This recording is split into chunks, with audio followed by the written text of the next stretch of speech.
Details చూస్తే HICC కమ్మ global summit లో CM Revanth Reddy మాట్లాడుతున్నారు. లైవ్ ద్వారా చూద్దాం. మందిని ఆదుకునే ఆలోచన చెయ్యాలి అనేదే ఆ సామాజిక వర్గ నేపథ్యం. అదేవిధంగా నాకున్న సంబంధాలు కానీ లేకపోతే నాకున్న సన్నిహిత సంబంధాల గురించి నేను పెద్దగా చెప్పాల్సిన అవసరం లేదు. ఎందుకంటే నేను ఎక్కడున్నా నన్ను ఎట్లా అభిమానిస్తారో మిత్రుడు ఎర్పతినేని శ్రీనివాసరావు గారు ఈ వేదిక మీద నుంచి మాట్లాడిన దాన్ని బట్టి నేను ఎక్కడున్నా ఏ వేదిక మీద ఉన్నా కమ్మ సామాజిక వర్గం నన్ను ఎంత అభిమానంతో చూసుకుంటుందో ఎర్పతినేని శ్రీనివాసరావు గారి మాటలు వింటే మిగతా అందరికీ అర్థమవుతుంది. అదేవిధంగా సత్యవాణి గారు ఒక మాట అన్నారు. వారు మాట్లాడుతుంటే అనర్గళంగా ఏ పేపర్ చూడకుండా వారి ఉపన్యాసం వినాలి అని అనిపిస్తుంది అని. అది ఎక్కడి నుంచో కాదు, ఎన్టీఆర్ లైబ్రరీలో నేర్చుకున్న చదివే ఈరోజు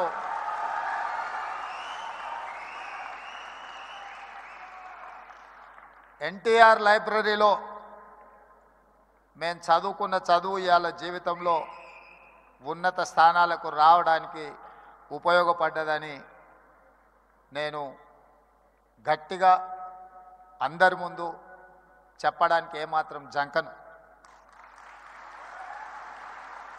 మనం వచ్చిన నేపథ్యం, మన రాణించిన తీరు, మనకు అవకాశం ఇచ్చిన వాళ్ళను తక్కువ చేసి మాట్లాడవలసిన అవసరం లేదు, చిన్న చేసి చూడడము పద్ధతి కాదు. అదేవిధంగా కమ్యూనిటీకి సంబంధించిన గొప్ప వ్యక్తుల గురించి చరిత్ర గురించి మా మిత్రులు చాలామంది చెప్పారు. మిత్రుడు కుసుమ్ కుమార్ గారు ఎన్టీఆర్ కంటే ముందు 52 మంది కమ్మ సామాజిక వర్గం ఎమ్మెల్యేలు ఉండేవాళ్ళు అని అన్నారు. కానీ ఎన్టీఆర్ వచ్చిన తర్వాత ఎన్టీఆర్ ఒక బ్రాండ్ క్రియేట్ చేసింది. ఎన్టీఆర్ ఈజ్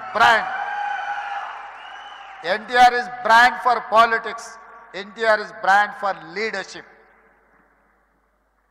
వారు ఇచ్చిన అవకాశాలతోని ఆ రాష్ట్రమైనా ఈ రాష్ట్రమైనా ఏ రాజకీయ పార్టీ అయినా ఈరోజు నాయకులు ఉన్నారు అని అంటే ఎన్టీఆర్ గారు ఆనాడు ఇచ్చిన అవకాశాలే. ఇవాళ ఇక్కడ ఆయనను అవమానించేటట్టు మాట్లాడిన వాళ్లకు అవకాశం ఇచ్చింది ఆయన్నే. ఇవాళ ఆయన గౌరవం ఉండాలి, ఆయన పేరును స్మరించుకోవాలని చెప్పేవాళ్ళు కూడా ఆయన ఇచ్చిన నాయకత్వంతో వచ్చినోళ్ళే.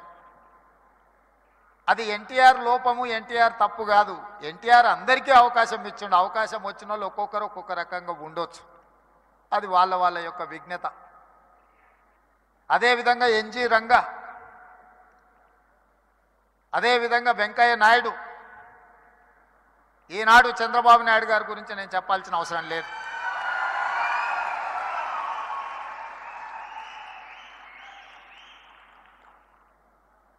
ఈ దేశంలో కాంగ్రెస్ పార్టీకి ఎదురే లేదు.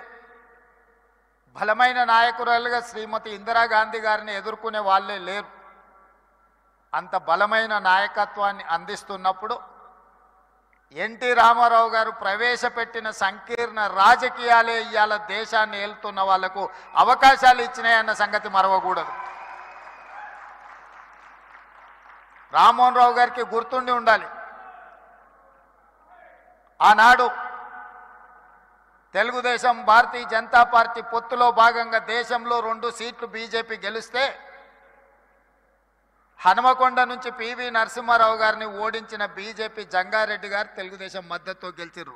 దేశంలో 2 సీట్లు బీజేపీ గెలిచిన రోజు 1 సీటు గుజరాత్లో గెలిస్తే 2వ సీటు తెలంగాణలో తెలుగుదేశం పార్టీ ఎన్టీ రామారావు గారి మద్దతుతో గెలిచింది. నేషనల్ ఫ్రంట్ కావచ్చు, యునైటెడ్ ఫ్రంట్ కావచ్చు, ఎన్డీఏ కావచ్చు, ఎప్పుడెప్పుడు అధికారంలోకి వచ్చినా అప్పుడప్పుడు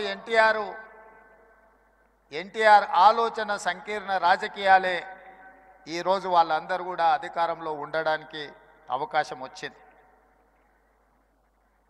అందుకే ఈరోజు మిత్రులారా, మీరు రాణించే విషయంలో వ్యవసాయం నుంచి డాక్టర్లుగా, లాయర్లుగా, ఐటీ నిపుణులుగా అమరావతి నుంచి సిలికాన్ వ్యాలీ వరకు మీ కృషిని ఎవరు కాదనలేరు. ఇవాళ సత్యనాదెన్ల నుంచి మొదలు పెడితే చాలామంది కొత్తగా వచ్చే పెద్ద పెద్ద మల్టీనేషనల్ కంపెనీలో సీఈఓలుగా మన వాళ్ళు చాలామంది ఉన్నారు. సరే, అమెరికాలో ఇక్కడ బహిరంగ సభ పెట్టిన దానికంటే పెద్ద ఎత్తున మా తానా సోదరులు సభలు పెడుతుంటారు ప్రతి 2 సంవత్సరాలకు. తప్పకుండా ఇప్పటివరకు ఎప్పుడూ నేను వెళ్తూనే కలుస్తూనే వస్తున్నా.